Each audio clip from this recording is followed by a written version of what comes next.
안녕하세요. 이코노클립입니다. 오늘 꼭 알아야 할 경제 뉴스 바로 시작하겠습니다. 여러분 2분기 가계소득이 4.5% 늘었다는 뉴스 보셨나요? 근데 이상한 게 월급은 0.8%밖에 안 올랐거든요. 그럼 나머지는 대체 어디서 온 걸까요? 오늘 이 이야기부터 시작해보겠습니다. 자, 어제 국가데이터처가 발표한 2분기 가계동향조사 결과를 한번 살펴보겠습니다. 올해 4월부터 6월까지 전국 가구당 월평균 소득이 529만 5천 원이었어요. 작년 같은 기간보다 4.5% 늘어난 건데요. 이게 12분기 연속 증가세를 이어간 거예요. 숫자만 보면 꽤 괜찮아 보이죠? 근데 여기서 중요한 게 뭐냐면요. 이 소득이 어디서 늘어났느냐는 겁니다. 소득이라는 게 하나의 덩어리가 아니라 여러 종류로 나뉘거든요. 근로소득, 사업소득, 재산소득, 이전소득 이렇게 크게 4가지로 나뉘는데요. 이 중에서 가장 중요한 게 근로소득이잖아요.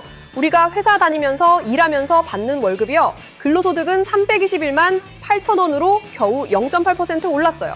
금액으로 따지면 2만 4천 원 늘어난 거예요. 한 달에 2만 4천 원이요.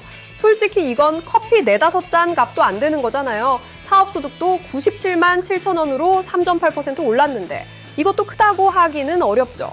그러면 전체 소득 증가분 23만 원 중에 나머지는 어디서 왔을까요? 바로 이전소득이었습니다. 이전소득이라는 게 뭐냐면요. 정부에서 주는 각종 지원금이나 연금, 기초연금, 실업급여 같은 돈을 통틀어서 말하는 건데요. 이게 무려 20.4% 늘었어요. 월평균 93만 1천 원이에요. 특히 공적이전소득, 그러니까 국가에서 직접 주는 돈이 27.6%나 급증한 겁니다. 작년에 57만 3천 원이었던 게 올해 73만 1천 원으로 뛰었어요. 숫자가 좀 복잡하죠? 쉽게 정리하면 이겁니다. 전체 소득 증가분 23만 원 중에서 15만 8천 원. 약 69%가 이 공적이전 소득에서 나온 거예요. 근로소득 증가는 2만 4천 원 뿐이었고요. 쉽게 비유하면 이런 거죠. 여러분이 시험 성적이 올랐다고 합시다. 근데 자기가 실력으로 맞춘 문제는 거의 그대로인데 선생님이 가산점을 많이 줘서 총점이 올라간 거예요. 성적표상으로는 좋아 보이지만 실력이 는 건 아닌 거잖아요. 지금 가계소득 상황이 딱 이겁니다. 소득 통계의 겉모습과 실제 가계의 체감이 다를 수밖에 없는 이유가 바로 여기에 있어요. 왜 이렇게 된 걸까요? 가장 큰 원인은 올해 4월부터 지급된 고유가 피해 지원금이에요. 국제유가가 배럴당 80불대에서 좀처럼 내려오질 않으면서 정부가 가계 에너지 비용 부담을 줄여주기 위해서 지원금을 줬거든요. 이 돈이 공적이전 소득으로 잡히면서 전체 소득 수치를 확 끌어올린 겁니다. 여기서 더 걱정되는 부분이 있어요. 바로 실질임금 상황입니다. 실질임금이라는 건 물가 상승분을 빼고 우리가 실제로 살 수 있는 물건의 양, 즉 구매력을 보여주는 건데요. 어제 고용노동부가 같이 발표한 사업체 노동력 조사를 보면요. 6월 기준으로 상용 근로자 1인당 월평균 임금 총액은 409만 4천 원이었어요. 전년 동월보다 12만 3천 원, 3.1% 올랐습니다. 근데 문제는 물가가 그보다 더 올랐다는 거예요. 실질임금은 341만 2천 원으로 작년 6월보다 2천 원 줄었습니다. 이게 4월부터 석 달 연속 감소한 건데요. 실질임금이 3개월 이상 연속으로 줄어든 건 2023년 4월부터 8월까지 5개월 연속 하락한 이후 처음이에요. 명목임금, 그러니까 통장에 찍히는 금액 자체는 분명히 올랐는데 물가가 더 가파르게 올라버리니까 실제로 살 수 있는 물건의 양은 오히려 줄어든 거죠. 이걸 생활에서 체감하는 분들 많으실 거예요. 월급은 조금 올랐는데 마트 가서 장바구니 담아보면 작년보다 적게 담기잖아요. 수박 하나 사려고 가격 보고 놀라신 분들 계시죠? 외식비도 김밥 한 줄에 4천 원이 기본이 되면서 점심값도 10,000원 시대가 됐고요. 이게 바로 실질임금 하락이 생활에서 나타나는 모습이에요. 그나마 긍정적인 소식이 하나 있는데요. 소득 불평등을 나타내는 지표가 크게 개선됐어요. 5분위 배율이라는 게 있는데 이건 소득 상위 20%의 균등화 처분 가능 소득을 하위 20%의 소득으로 나눈 값이에요. 쉽게 말해 부자들이 가난한 분들보다 몇 배를 버느냐를 보여주는 건데요. 이번에 4.97배로 떨어졌어요. 작년 2분기 5.45배에서 확 줄어든 거고요. 2019년에 지금 통계 방식으로 바꾼 이후 가장 낮은 수치예요. 어떻게 이렇게 된 거냐면요. 소득 하위 20%인 1분위 가구의 소득이 7.5% 늘어서 128만 3천 원이 됐거든요. 이 중에서 공적이전 소득이 69만 4천 원으로 11.6% 늘었어요. 반면에 상위 20%인 5분위 가구의 소득은 1,115만 원으로 3.8% 늘었는데 근로소득은 오히려 1.7% 줄었습니다. 고소득층 월급은 줄었는데 저소득층은 정부 지원금으로 소득이 늘어나면서 격차가 좁혀진 거죠. 다만 여기서 냉정하게 봐야 할 것도 있어요. 1분위 가구의 처분 가능 소득이 109만 4천 원인데요. 이 가구들의 한 달 소비 지출이 137만 2천 원이에요. 매달 27만 7천 원씩 적자를 보고 있다는 뜻입니다. 평균 소비 성향이 125%예요. 번 것보다 25%를 더 쓴다는 얘기죠. 소득이 늘었다고는 하지만 여전히 벌어서 먹고 살기가 빠듯한 거예요. 저축은커녕 빚이 늘고 있을 수 있다는 거죠. 국가 데이터처도 솔직하게 인정한 부분인데요. 이번 분배 지표 개선이 계속될지는 장담할 수 없다고 했어요. 박순옥 과장이 직접 이야기한 건데 2분기는 원래 상여금이나 성과급이 빠지면서 5분위 배율이 낮게 나오는 시기인데다가 고유가 지원금이라는 일시적인 요인까지 겹쳤기 때문이래요. 지원금이 한시적으로 지급되는 거니까. 3분기, 4분기에도 이런 추세가 이어질지는 두고 봐야 한다는 겁니다. 전체 가구의 소비 지출도 살펴보면요. 가구당 월 평균 293만 2천 원을 썼는데 전년보다 3.4% 늘었어요. 그런데 물가를 반영한 실질 소비 지출 증가율은 0.4%에 그쳤어요. 가정용품과 가사 서비스 지출이 17.9%나 늘었고 오락문화는 7.6%, 보건은 4.2% 증가했는데요. 교통운송은 오히려 0.5% 줄었어요. 기름값이 너무 비싸니까 차를 안 타고 버티는 분들이 늘어난 거죠. 비소비 지출, 그러니까 세금이나 연금 기여금, 이자 비용 같은 것도 월 평균 106만 원으로 1.9% 늘었는데요. 특히 이자 비용이 14만 3천 원으로 12.1% 증가했어요. 금리가 올라가면서 대출이자, 부담이 확 커진 겁니다. 3천만 원 대출 받은 분이라면 한 달에 이자만 몇만 원이 더 나가는 셈이에요. 월급은 안 오르는데 이자는 올라가니까 쓸 수 있는 돈이 더 쪼그라드는 거죠. 결국 핵심은 이겁니다. 경제 성장률은 3%를 넘었고 소득 통계도 겉으로 보기에는 좋아 보이는데 우리 월급은 물가도 못 따라가고 있어요. 반도체 호황으로 경제는 성장하고 있지만 그 온기가 가계 지갑까지 내려오는데 시간이 걸리고 있는 거죠. 정부 지원금으로 숫자를 끌어올리는 것도 결국 한계가 있으니까 고용의 질을 높이고 실질 임금이 오를 수 있는 구조적인 변화가 필요한 상황입니다. 자, 두 번째 뉴스입니다. 오늘 8월 28일부터 전국 7개군에서 농어촌 기본소득 지급이 시작됩니다. 대한민국 복지정책 역사에서 상당히 의미 있는 날인데요. 한번 자세히 알아보겠습니다. 이번에 기본소득을 받게 된 지역은 전남 구례군과 보성군, 강원 화천군, 충북 보은군, 전북 진안군과 무주군, 경북 청송군 이렇게 7개군이에요. 지난 6월에 농어촌 기본소득 시범사업 대상지역으로 추가 선정된 곳들인데요. 2달 만에 신청 접수와 자격 심사를 끝내고 실제 지급까지 이루어지는 겁니다. 속도가 꽤 빠른 편이에요. 기본소득은 1인당 월 15만 원을 지역사랑 상품권으로 지급하는 방식이에요. 현금이 아니라 상품권이라는 점이 중요해요. 이 상품권은 해당 지역의 가맹점에서만 사용할 수 있거든요. 그러니까 그 돈이 서울이나 대도시로 빠져나가지 않고 지역 안에서 순환하는 구조예요. 그런데 여기서 재미있는 게 뭐냐면요. 일부 지역은 자체 예산을 더 얹어서 지급합니다. 구례군, 보성군, 청송군은 군비를 추가해서 월 20만 원을 지급하고 보은군은 월 16만 원을 줘요. 지방자치단체가 자기 돈을 추가로 투입한 건데 이건 해당 지역이 그만큼 이 정책에 기대를 걸고 있다는 뜻이기도 해요. 주민들의 반응은 정말 뜨거웠습니다. 7월 10일 구례군을 시작으로 신청을 받았는데요.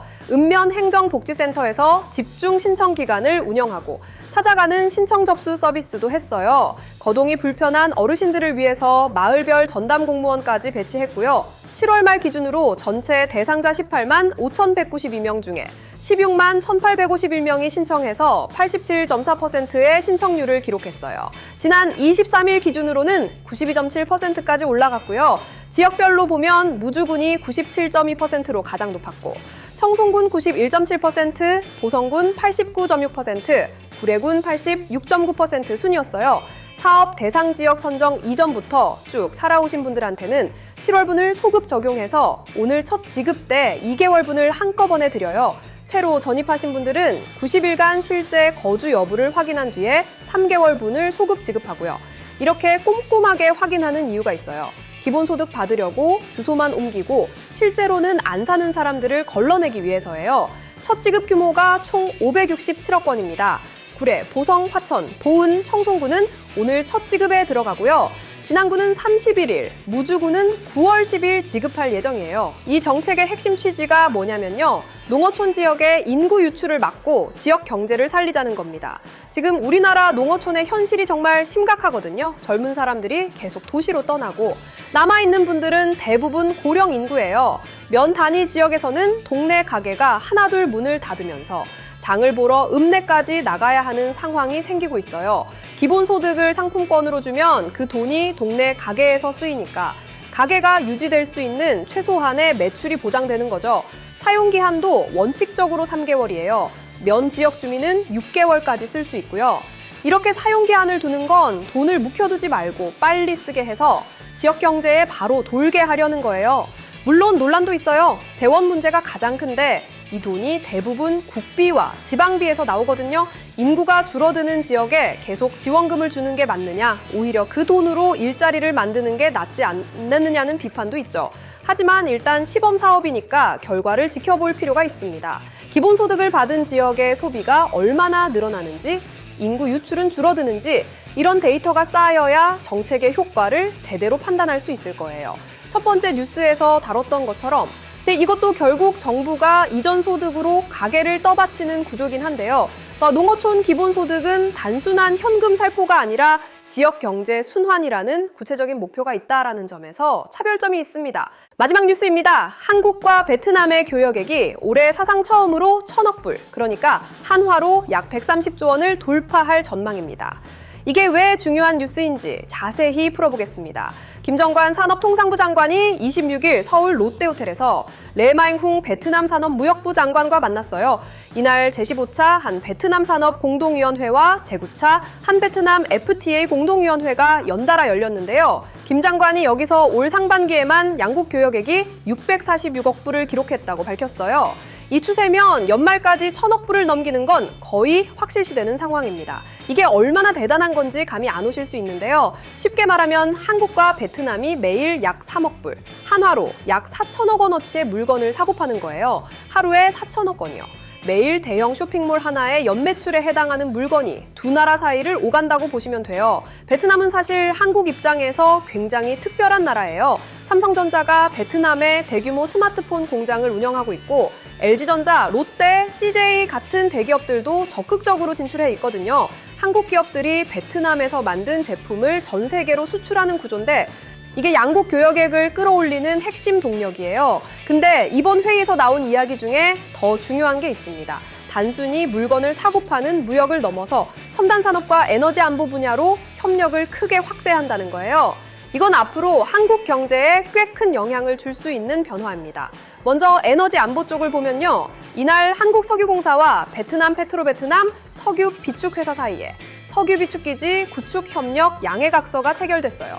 쉽게 말하면 베트남 땅에 지하 석유 저장 시설을 짓는 건데요. 한국석유공사가 설계부터 건설, 운영, 유지 보수까지 전 분야에 걸쳐서 기술 자문을 제공합니다. 왜 이런 걸 하느냐면요. 중동에서 전쟁이 나거나 정치적 불안이 생기면 석유 수급이 흔들리잖아요. 그때를 대비해서 동남아시아의 석유 비축 거점을 확보해두겠다는 전략이에요.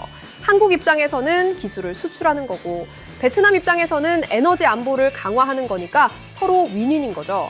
핵심 광물 분야도 눈여겨볼 만합니다. 한국과 베트남이 핵심 광물 공급망 기술센터를 짓기로 했는데요. 조속한 착공을 위해 행정 절차를 서두르기로 했어요. 이게 왜 중요하냐면요. 베트남은 세계에서 히토류 매장량이 두 번째로 많은 나라거든요. 히토류가 뭐냐면 전기차 모터, 배터리, 반도체, 풍력 발전기 같은 첨단 산업에 들어가는 필수 원료인데 지금까지 전 세계 히토류 가공의 약 70%를 중국이 독점해왔어요. 만약 중국이 수출을 제한하면 큰일 나는 구조였죠. 베트남과 손을 잡으면 이런 중국 의존도를 줄일 수 있는 거예요. 베트남 측도 히토류 금속, 제조 공장 설립 허가 등 한국 기업의 투자 애로사항을 풀어나가겠다고 약속했고요. 무역 장벽을 낮추는 논의도 이루어졌어요. 리튬이온 배터리의 중복 시험 규제를 개선하고 열처리 닭고기와 돼지고기 수출 검역 협력을 추진하고 원산지 결정 기준도 손보기로 했습니다. 이게 좀 딱딱해 보이는 이야기 같지만 실제로는 기업들한테 굉장히 중요한 문제예요. 예를 들어 배터리를 수출할 때 한국에서 이미 안전 시험을 통과했는데 베트남에서 또 같은 시험을 요구하면 시간과 비용이 이중으로 드는 거거든요. 이런 걸 없애주면 기업들의 교역 비용이 확 줄어드는 거예요. 여기서 한 가지 더 주목할 게 있는데요. 기술 나눔 모델이라는 겁니다. 한국 대기업의 기술을 베트남 협력사에 이전하는 프로그램이에요. 이전에는 한국 기업이 싼 인건비 때문에 베트남에 공장을 짓는다는 인식이 강했잖아요. 근데 이제는 현지 기업의 기술력을 끌어올려서 부품의 현지 조달률을 높이겠다는 거예요. 현지 산업 생태계를 키우면서 동시에 한국 기업의 공급망도 안정시키는 일석이조 전략이죠. 김정관 장관은 2030년까지 교역액 1,500억 불 달성이라는 목표도 제시했어요. 지금 추세면 4년 안에 50%더 늘리겠다는 건데 양국이 첨단 산업 협력을 강화하고 있으니까 불가능한 목표는 아닙니다. 베트남이 디지털 전환과 녹색 전환 정책을 적극적으로 추진하고 있는 만큼 이 분야에서 한국 기업들이 기회를 잡을 여지가 많아요. 자, 오늘 세 가지 뉴스를 정리해보면요. 하나의 공통된 맥락이 보입니다. 바로 정부의 역할과 한계에 대한 이야기예요. 가계소득은 정부 지원금으로 숫자는 올랐지만 월급은 제자리이고 농어촌 기본소득은 지역 소멸을 막기 위한 정부의 새로운 실험이며 한 베트남 교역 확대는 정부 간 협력이 기업의 기회를 넓혀주는 사례입니다. 결국 진짜 중요한 건 이런 지원과 협력이 일시적인 효과에 그치지 않고 지속 가능한 성장으로 이어지느냐는 것이겠죠. 오늘도 이코노클립과 함께 해주셔서 감사합니다. 우리 다음 영상에서 만나요.